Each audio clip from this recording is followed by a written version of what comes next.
In the morning, I'm standing at a checkout trying to decide whether I can afford the fruit and the bottle of bells. In the afternoon, I go for a tele-audition, and a week later, Charles Paris has landed a nice juicy part in the Stanislaus Braid Mysteries. I chose the bells, by the way. No contest. That's a take. Thank you, everyone. Move on to scene 18.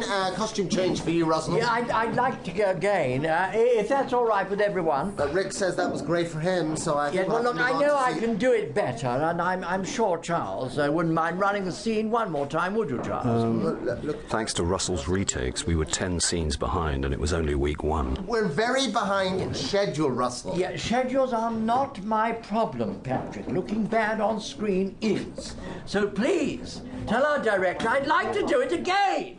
40 years ago, Russell was a good-looking charmer, but as the looks faded, so had the charm, and his reputation in the business was now summed up in one word: difficult. While our first assistant director translated Rick's expletives into reasoned argument, Lisa Stokes arrived on the set. She was a lousy actress, but a walking, talking Silicon Valley. How are you finding the show so far?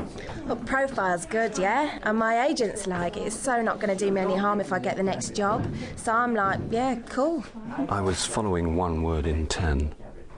You got another job lined up? We haven't, signed the contract, but I'm a definite pencil. And if I get it, it's going to, put me straight into the A-list.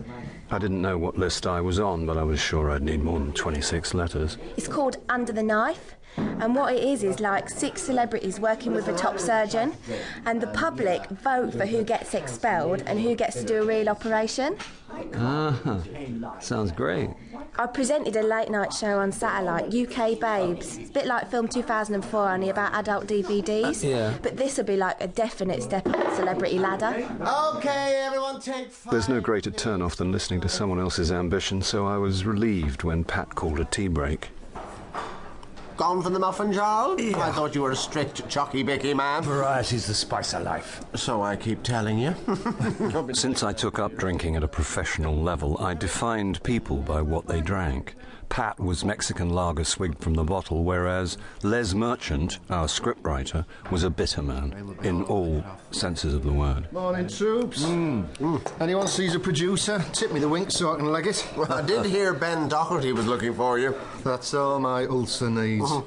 I just want 5 minutes peace and quiet to fill my veins with high cholesterol food. 25 years ago, Les had been acclaimed most promising new playwright, but he broke his promise and was now reduced to turning Winifred Railton's tired old books into